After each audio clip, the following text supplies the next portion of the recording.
A list of history's most heroic animals might include famous names like Balto, the Siberian husky who helped transport diphtheria antitoxin 674 miles across Alaska, or Laika, the Soviet cosmonaut dog who was the first living creature in space, or even Dolly the sheep, the first example of successful cloning of a mammal from an adult cell.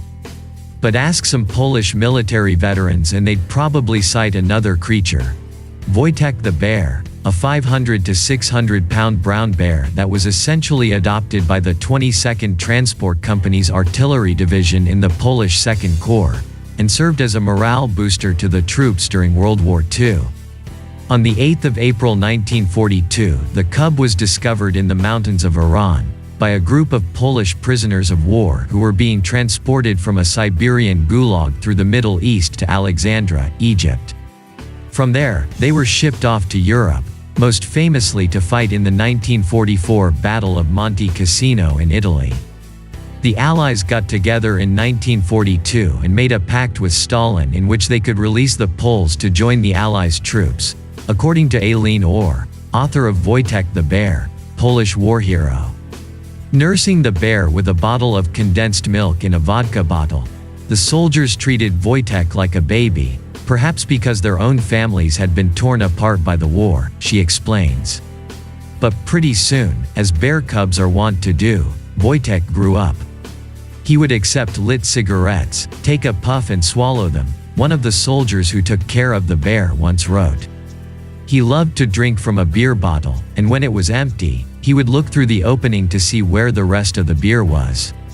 While in Egypt and the Middle East, Wojtek needed all of the refreshing liquids he could find in the sweltering heat. According to Brendan Foley, an author working on a film inspired by the bear's life, the bear would chase after oranges that the men used for grenade practice. He learned how to break into the communal shower huts and turn on the shower on his own, which was a problem because the water was rationed and his ingeniousness would sometimes result in water shortages. The men even taught the bear how to pick up new recruits and hold them upside by the boots to make the rookies think they were getting eaten. During the Battle of Monte Cassino, the bear was seen on the front lines carrying what was thought to be live ammunition to help load the guns. Another member of the 22nd Transport Company said the bear was really just carrying empty ammo crates and used shells. The press corps had a field day with the image nonetheless, and the bear became a cult hero. The regiment changed its insignia to an image of the bear and an ammo shell and boasted that the bear was an enlisted soldier, giving him a rank and number. When the war ended, the Polish troops scattered all over the world, but it wasn't clear where the bear would live. A political tug-of-war of sorts began. The bear's caretakers didn't want him to go back to Poland because they were afraid that the fledgling Soviet-controlled government would adopt the bear as a symbol for communism, which was the opposite of what those Polish troops had been fighting for, according Foley. He ended up in Scotland, in a village called Hutton in Berwickshire, on a farm where he lived with other former Polish fighters who were being lodged there temporarily after the war. That's where the story gets personal for Aileen Orr. Her grandfather was a Scottish soldier who helped train the Poles from the Siberian gulag when they were in Baghdad, and she ended up marrying the man who ran the camp where they had stayed.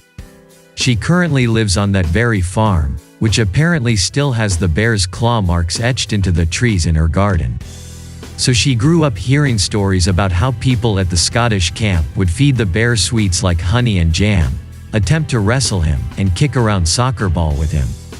He was very much a part of the community and attended dances, concerts, local children's parties, she says. He was like a dog. He was almost human. The bear died in 1963, partly of damage to his esophagus, perhaps from swallowing cigarettes, Foley suggests. A bronze statue of the bear was unveiled in central Edinburgh in November 2015.